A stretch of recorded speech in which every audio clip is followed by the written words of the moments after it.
Hey, Joseph Worthy, Activist Supply. So let's talk about rips real quick.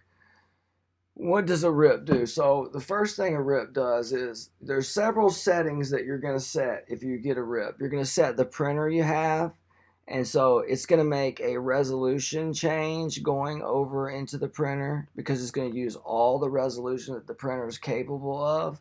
It's going to wait until it has your channel like this, and then it's going to do it. And that's what we're going to do. We're going to do it when we have a channel.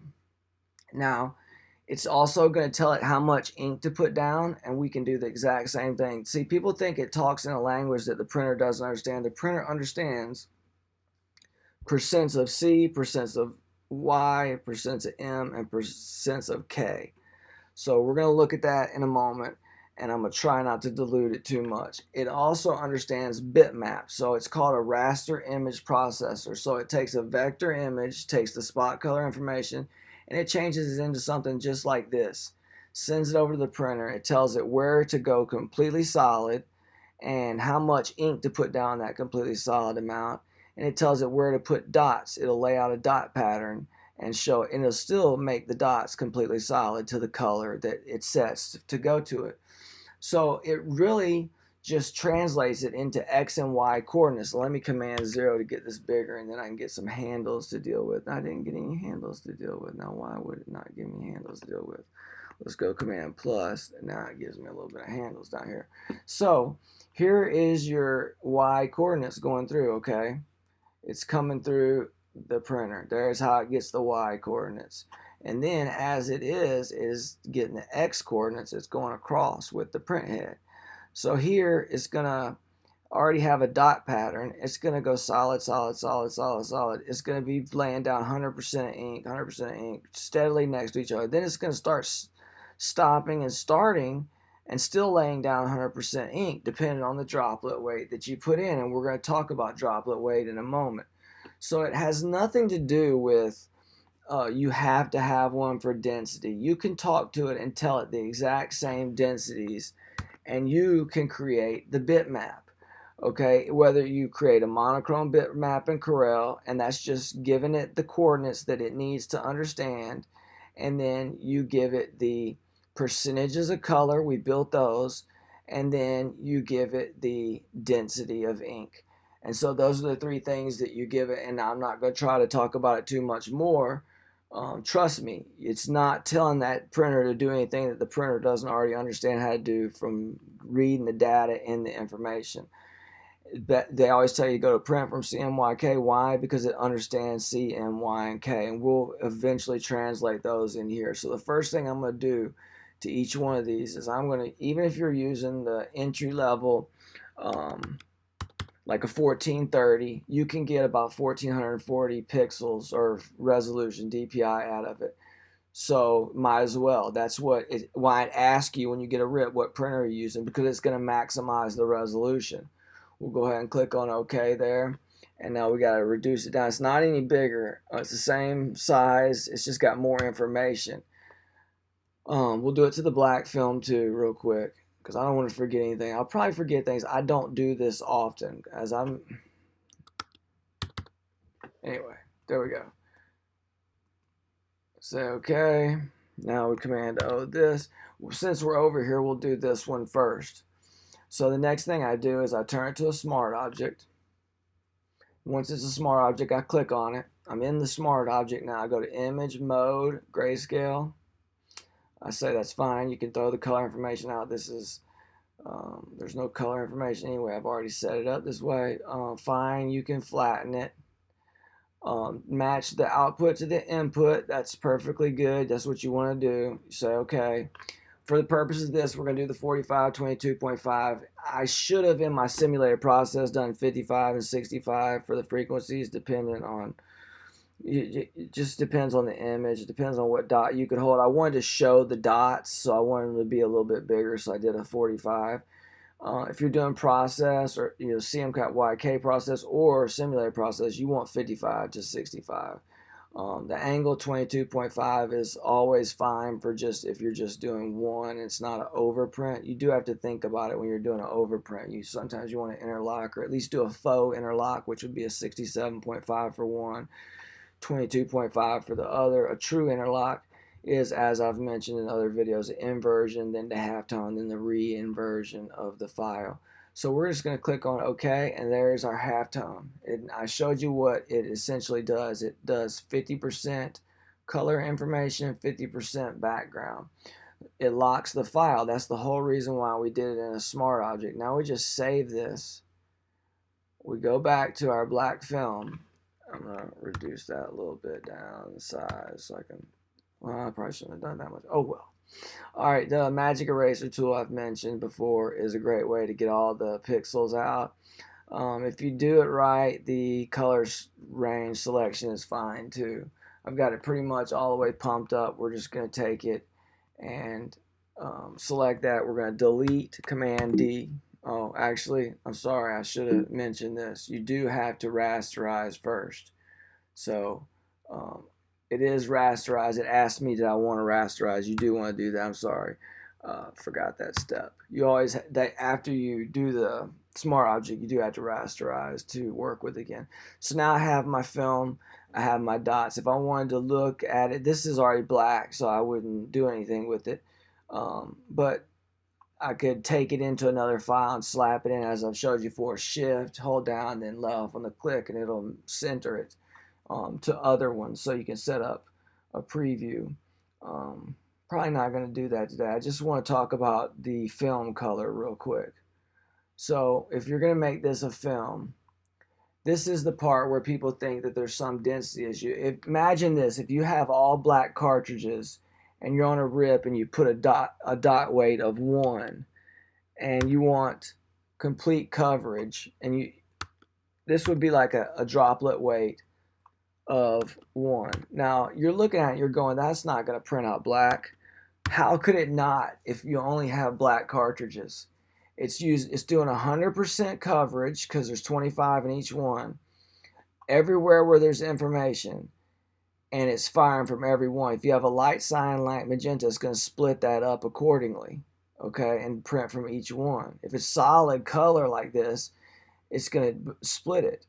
So you could, if you have all black, you could do a droplet weight of 1 here. I would always recommend you never want to go over 230. So even on a rip, the highest percentage that's ever going to be is a 230, okay?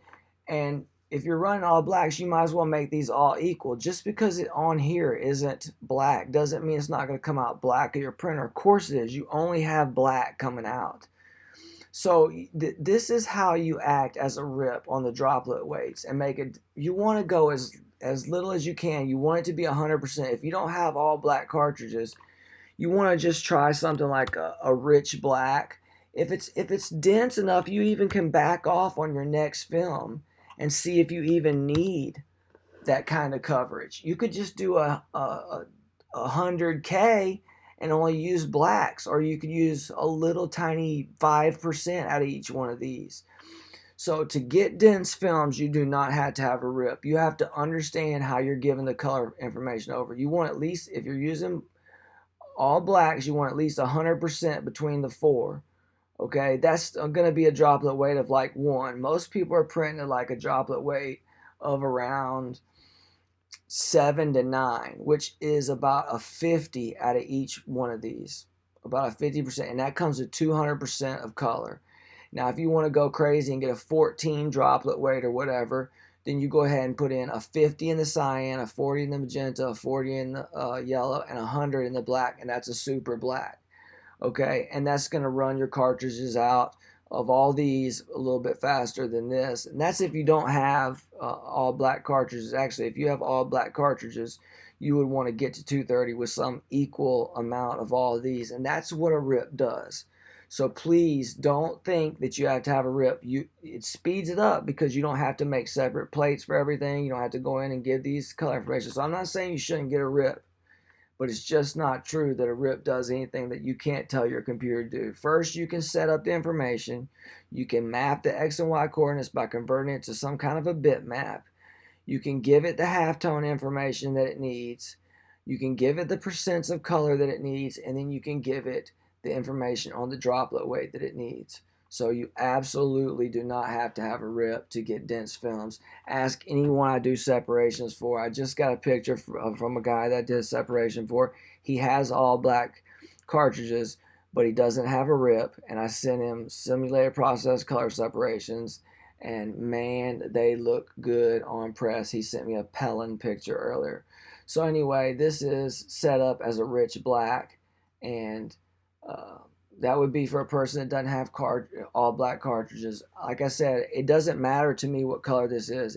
If I knew I had all black cartridges, I would just want like maybe a 40, 40, 40, 40 or something.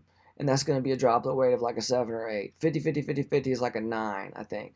Anyway, you're not, all a rip is doing is translating the percents of color, translating the coordinates, and translating the CMYK data. You can do all that. We just did it. In Illustrator, we set up each separation. We came over here, we turned them to bitmaps. They have the coordinates. We've given it its halftone information. It doesn't have to decide what percent to make it. We tricked Photoshop into making a 50% dot right here by putting in a 50% black. And these two videos, even though I fumbled around because I'm horrible at trying to show this information to people, these two videos are packed with information. Okay, if you watch these two videos, you can really do some depth to your art. Let's just take this for example right here. I'm going to go ahead and start working through it. I'm going to convert it to a smart object. I'm going to go over here. I'm going to go and change this to a another thing I should have done over in the other one that I may have forgotten to do is I should have changed that to a CMYK, and I don't think I did. I'll make sure I do everything right. Rasterized. I'm kind of rushing because I know how much stuff I got to talk about, but let's just think about this for a second. Let's just think about, pay attention to how I do this one. I converted it to a smart object. I came into the smart object. I went to a grayscale, and then I went to a bitmap. I said okay to both things. I matched my input and output. I picked my 45 and 22.5. 55, 65 are good ones for process. This is good for just halftones like this. Say okay. All right, now we're going to save it. So pay attention to what I'm doing here, because this time I'm doing it 100% right. I was trying to talk too much about everything. So we've saved it. We'll go back to our file here. Okay, now I want to go ahead. I'm going to convert this to a CMYK. Otherwise, it's not going to matter. And I'm going to rasterize. It asked me here, I was about to do that next, was rasterize. So that's the other thing that you would do, is you would rasterize. So it told me to do it by changing it to CMYK. If I would have came back in here and rasterized it first, that would have been just as good. So I've rasterized the file. I've converted to CMYK. Now I'm going to get rid of the other information. Otherwise, I can't show a preview. And this film is ready to go. The film is ready to go. I don't have to take this information out to make a really good film. I'm doing it because if I want to look at what the color might look like and slap them all together, I can do that. And so there's what you have. I'm going to real quick show you how it would be done here. So now I've got shift held down. Now I let off on my click and it puts it in place. And so now you see what it would print like. Only the dots would be bigger because I would get dot gain. And this is set to account for my dot gain. And then the red would be in here. Okay. And of course we would trap it so it all meets up. But let's go back over here and let's turn it to a film and let's look at what we could do with this option right here. How much depth could you give a one plate design if you started working with percents of color? Let's just go ahead and make it like that. That's an insane amount. Actually, let's do the super black for the people who don't have all black cartridges. And I'm telling you, you're going to get a dense film with this right here. No paper, no film, no magazine paper, no glossy paper will hold more than 230%. In design school, if you turn something in and your teacher, this is something that they would do, is they would get their information panel open and they would grab their eyedropper and they would check your percentages of ink. And if you came up somewhere, and I'll notice that even on your dots, you're getting the rich black because we set it into CMYK mode. I think I had the other one in CMYK mode because it was reading. It was when I would go back in, it would have the CMYK, but you do got to turn it to CMYK. You got to rasterize. So you're looking at what the film does. So as it goes through on the Y coordinates, the head moves over, solid, solid, solid, skip. Then it puts down the amount that we put for it to put down. Each head fires 50, 40, 40, 100. And it does it everywhere where there's information. So we have tricked our computer into the whole rip process. Now, is it long? Actually, it's not. I've been talking the whole time. But I could have easily separated that in 3 minutes over in Illustrator and then had both of these set up in another 3 minutes over here. So I could have done the other one in 3 minutes. So let's say 5. Let's say 5, 5, 5. The one could have been done in 5. The other one could have been done in approximately 8 to 10. It just saves you a few clicks. It saves you from going in and picking your colors. If you have templates set up, which when I didn't have a rip and I first learned all this stuff, I had templates where it had percentages of black swatches. So I could just select an area and then grab my eyedropper and go over, and I knew that there was 100 here, 90, 80, 70. I had it in 5s actually, and I could go over and grab each swatch and click it. But anyway, so you've learned what a rip does. It reads the X and Y coordinates. It converts them when it's vector. When you have a raster image, it reads the grayscale information, turns it to percent of color. It translates those into dots, and then it tells it the amount of ink to lay down out of each CMYK cartridge, or light cyan, light magenta. I've just showed you how you trick Photoshop into believing it's a spot. As you can see, this is a solid plate. This is the same as the 75 plate. This is the same as the 55 plate in here. And so we've tricked Photoshop into setting up our halftones as a bitmap. Then we tricked it into giving us our droplet weight. So these 2 videos, although I'm not going to record them until I get way better at doing these and until I get things planned out and stuff. But these 2 videos are packed. We covered dot gain. We covered percents of color with spot color. We covered translating that into bitmap and how to do it as a bitmap. Then we talked about how to control, how to be a rip, how to be our own rip. So it's a lot of stuff covered. I'm going to get these videos up. I've been sick. I had like a month where I was sleeping 3 hours a night, and then the allergies came, and it tore me down. I was sick for a couple of weeks. I'm still not feeling great, but I want to get these videos out. Every time I see that I get a subscriber, which is like 1 or 2 a week or something, I'm like, man, people actually think they could learn something from me. And you can. Just these 2 videos I should have done in many, and I'm going to stop now and not keep going on and on.